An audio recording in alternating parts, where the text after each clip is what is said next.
Faites-vous partie de ces personnes qui hésitent avant de s'inscrire à une formation sur Internet ou inscrire à un cours, quel qu'il soit? Si c'est le cas, cette vidéo vous concerne. Je suis Christian Junot, expert de la relation à l'argent en francophonie mondiale, et j'aimerais revenir sur ce thème parce que c'est quelque chose que je rencontre souvent et à travers les propres personnes qui s'inscrivent à ma formation, mais aussi à travers mes propres choix que je fais régulièrement de me lancer dans un investissement ou pas. Alors justement, quand il s'agit de s'inscrire pour une formation, quelle qu'elle soit, c'est important déjà de différencier deux choses. Pour moi, il y a une différence entre une dépense et un investissement. Le point commun, c'est que dans les deux cas, il y a de l'argent qui va sortir de votre compte.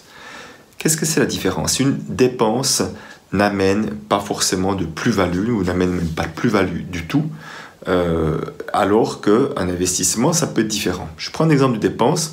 Je paye chaque mois des primes d'assurance et au fond, ça ne m'amène aucune plus-value puisque la grande majorité de ces primes-là, de toute façon, c'est à fond perdu. Je n'ai absolument pas besoin de ces assurances. En même temps, je ne dis pas que ça n'a pas de sens de faire ça, mais je ne peux pas dire qu'à la fin du mois, je dis « Waouh, génial, qu'est-ce que j'ai bien fait de payer cette prime ?» puisque le après n'est pas différent du avant, du fait d'avoir sorti, dépensé cet argent. Parfois, il m'avait aussi de faire des dépenses, je dirais un peu maladroites, parce que peut-être j'étais pas très bien dans mes baskets. Parfois, j'ai acheté des habits uniquement parce qu'ils étaient en action, ou un petit peu sur un coup de tête, et que je les ai pas portés.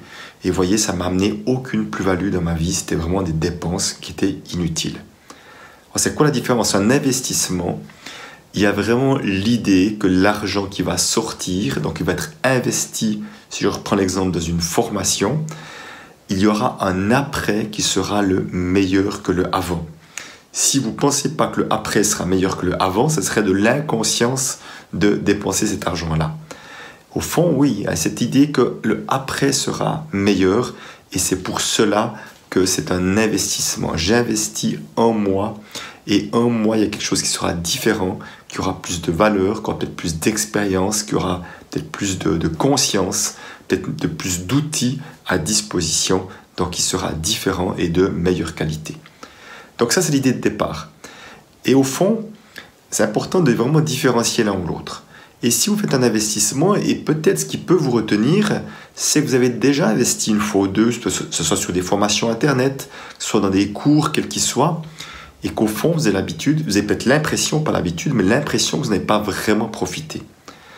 Alors, si c'est le cas, ça vaut vraiment la peine de se poser la question de qu'est-ce qui m'a empêché d'en avoir profité pleinement et surtout, qu'est-ce que je peux faire différemment pour que j'en profite pleinement cette fois? Parce que si vous ne posez pas la question, il y a une forte probabilité que vous allez refaire la même chose. Einstein disait « La folie, c'est de faire toujours la même chose et d'espérer un résultat différent. » Donc inévitablement, si on veut un meilleur résultat, ça demande de faire quelque chose de différent. Et au fond, d'ailleurs, cette retenue que nous pouvons avoir parfois d'investir de l'argent, justement, si je reprends l'exemple d'une formation, puis c'est comme le domaine que je connais le mieux, mais ça pourrait être autre chose, vous pourrez le transcrire vous-même sur une autre chose où ça vous parle, c'est au fond qu'on aimerait être sûr d'en avoir pour son argent, ou autrement dit, de faire un bon usage de son argent. Alors là aussi, on ne le sait jamais avec précision à l'avance. Par contre, il y a une chose dont je suis certain, c'est que pour que la réponse soit positive à cette question, ça va dépendre de votre niveau d'investissement. À quel point vous allez vous investir pleinement pour faire tout votre possible que le après soit meilleur que le avant. Il y a une part dans laquelle vous n'avez pas d'influence, quel sera le contenu des vidéos, la qualité de l'intervenant. Vous avez certes une impression si vous faites cet investissement-là, mais au fond, ça vous ne savez pas avec certitude. Par contre, votre niveau d'engagement, votre niveau d'investissement, votre niveau d'ouverture, il vous appartient à 100%. Et ça, c'est important de voir est-ce que je suis vraiment prêt à ça. Enfin, peut-être un dernier point qui peut vous aider, c'est de voir de quel endroit peuvent venir nos choix. Parce qu'on peut faire tout avec le mental, et c'est ok, avec la réflexion, et puis on peut utiliser aussi d'autres voies. Moi, j'aime bien utiliser la voie de l'intuition. Et je peux vous dire que quand je prends un exemple, quand je suis inscrit à l'Académie Zéro Limite de Martin Latulippe, à ce moment-là, c'était beaucoup mon intuition qui a pris le dessus. Et au fond, c'est après que j'ai pu mettre des mots dessus. Qu'est-ce qui se passait? C'est que chaque fois que je voyais des vidéos de cet homme-là, que je voyais que la manière dont il présentait ces choses-là, que j'étais en lien avec lui, même par Internet, je voyais que ça me donnait de l'énergie. Je me sentais énergétisé, je me sentais boosté, je me sentais avoir envie de passer à l'action. Si ça n'avait pas été le cas, quelque part, ça aurait dû m'interpeller. Mais le fait que ce soit le cas, que je sente que non seulement il était inspirant, mais que ça me donne envie de passer à l'action, c'était pour moi un signe clair que j'avais à investir de l'argent et à m'investir aussi dans cette formation, ce que je n'ai absolument pas regretté. Par contre, parfois pour certains, je vois, ce sont les peurs qui vont prendre le dessus. Les peurs en lien avec le mental. Ah, puis ci, puis ça, puis c'est pas raisonnable, etc. Et voilà. Donc la peur prend le dessus et essayez de voir, de ne pas laisser toute la place à la peur, mais de voir, est-ce qu'il n'y aurait pas une intuition, est-ce qu'il n'y aurait pas une petite voix, est-ce qu'il n'y aurait pas quelque chose au fond de vous, au fond de vous, ça dit quoi? Ça dit oui ou ça dit non?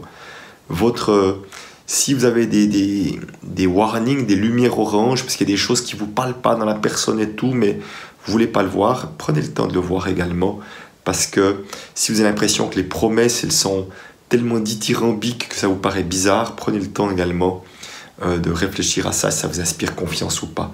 Simplement, dans la mesure du possible, ne laissez pas uniquement vos pensées de peur prendre le dessus, parce qu'il y a toutes les chances que encore et encore, les peurs seront votre moteur.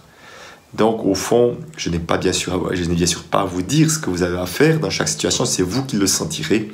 Simplement, je souhaite que ces pistes de réflexion puissent vous soutenir à prendre les meilleures décisions possibles et que vous investissiez en vous d'une manière qui soit bonne pour vous afin que vous puissiez donner le meilleur de vous-même. C'est bien ce que je vous souhaite.